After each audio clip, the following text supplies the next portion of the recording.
आपदा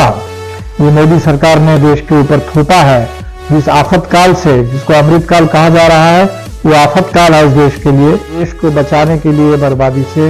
एक जबरदस्त संकल्प की जरूरत है, संघर्ष की जरूरत है और संसदीय दायरे में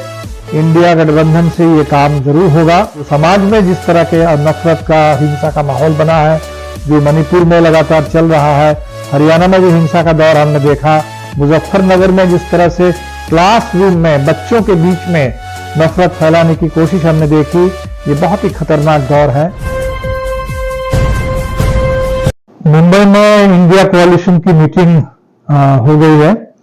और ये तीसरी बैठक थी पटना और बेंगलुरु के बाद। बिहार में और कर्नाटका में तो गैर भाजपा सरकार है, लेकिन महाराष्ट्र में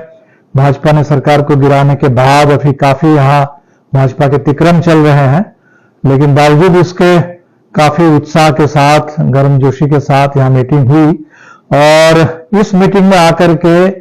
इंडिया गठबंधन में शामिल पार्टियों की संख्या भी 26 से बढ़कर अब 28 हो गई। मीटिंग में जो फैसले हुए हैं, एक तो इस पूरे कैंपेन को चलाने के लिए और आने वाले चुनाव के लिए पूरे गठबंधन को तैयार करने के लिए कुछ कमेटियां बनी है। एक कोऑर्डिनेशन कमेटी बनी है, एक कैंपेन कमेटी बनी है, मीडिया और सोशल मीडिया के लिए टीम बनी है और सारे आंकड़ों को इकट्ठा करने के लिए, एक मैनिफेस्टो तैयार करने के लिए, एक उसके ग्राउंड वर्क के लिए रिसर्च टीम बनी है। तो ये काम हो गया है और अब बाकी राज्यों में सीट शेयरिंग को लेकर के बातचीत होगी। इधर मोदी सरकार ने अचानक पार्लियामेंट का एक विशेष सत्र बुलाया है।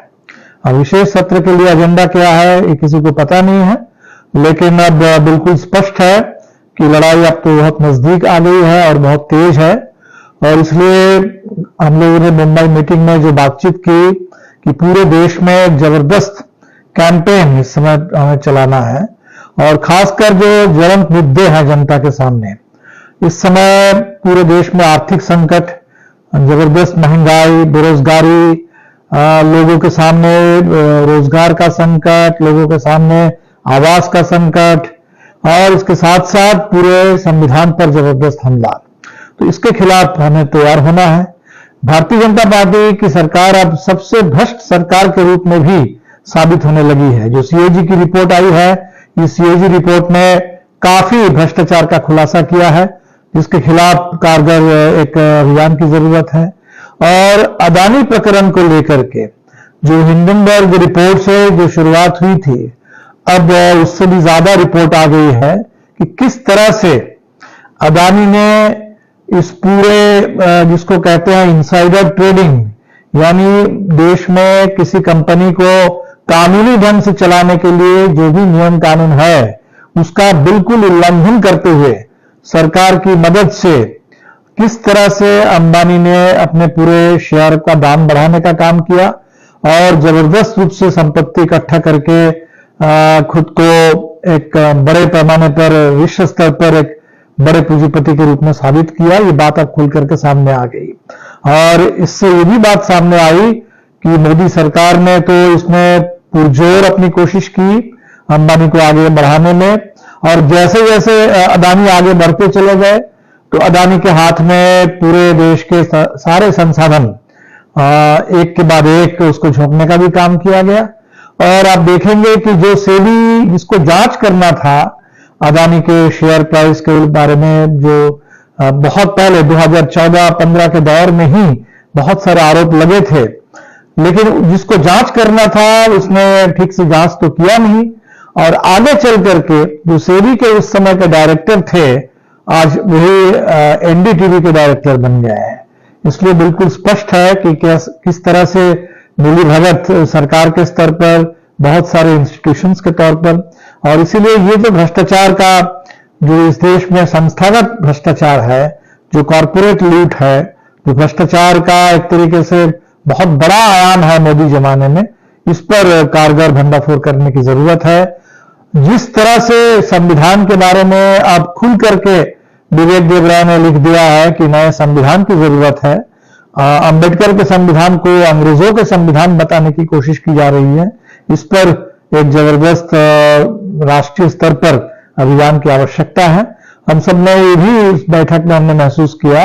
कि पूरे देश में जो देश की आजादी जिस तरह से आज खतरे में है, देश की जो विदेश नीति इस समय अपनाई जा रही है, उससे भारत का जो राष्ट्रहित है वो भी खतरे में है। तो कुल मिलाकर के इन सभी मुद्दों को लेकर के एक कारगर राष्ट्रीय अभियान, इसकी शुरुआत तो शायद हो सकता है सितंबर के अंत में या अक्टूबर के शुरू से ही कर दिया जाए। और बड़ी बड़ी रैलियां तो जरूरी है, लेकिन शायद इससे भी ज्यादा जरूरी है कि पूरे देश में एक ही साथ एक ही दिन में अलग अलग मुद्दों पर पंचायत स्तर पर, प्रखंड स्तर पर एक जबरदस्त जन जुलबंदी, और मोटे तौर पर इन तमाम सवालों पर मुंबई की बैठक में चर्चा हुई। और हमें तो उम्मीद है कि जो एकता बनने लगी है वो एकता और मजबूत होगी। और जिस तरह से परिस्थिति की ये मांग है कि देश में देश को बचाने के लिए, संविधान और लोकतंत्र को बचाने के लिए, देश की आजादी को बरकरार रखने के लिए जिस तरह का एक आपदा ये मोदी सरकार ने देश के ऊपर थोपा है, जिस आफतकाल से, जिसको अमृतकाल कहा जा रहा है, वो आफतकाल है इस देश के लिए। तो एक ऐसे आपदा के दौर में देश को बचाने के लिए बर्बादी से एक जबरदस्त संकल्प की जरूरत है, संघर्ष की जरूरत है। और संसदीय दायरे में इंडिया गठबंधन से ये काम जरूर होगा, लेकिन इस दायरे से बाहर भी व्यापक जन आंदोलन के दायरे में हमें और भी तैयारी करनी होगी। और एक समग्रता में इस देश में, जिसको हम कह सकते हैं कि दूसरी आजादी की लड़ाई, उस आजादी की लड़ाई को लड़ने के लिए हम सबको आगे आना होगा, तैयार होना होगा। तो मुंबई से इसी संदेश के साथ ये बैठक समाप्त हुई है। और हमें लगता है कि हमारी पार्टी के तमाम साथियों को, तमाम देश में वामपंथी कार्यकर्ताओं को बहुत ही मजबूत इरादों के साथ, पहलकदमी के साथ और जबरदस्त संकल्प के साथ इस दौर में अपनी ऐतिहासिक भूमिका निभानी होगी। 2024 का चुनाव बिल्कुल नजदीक है, विधानसभा के कई राज्य में चुनाव महत्वपूर्ण नजदीक है। और चुनाव के बाहर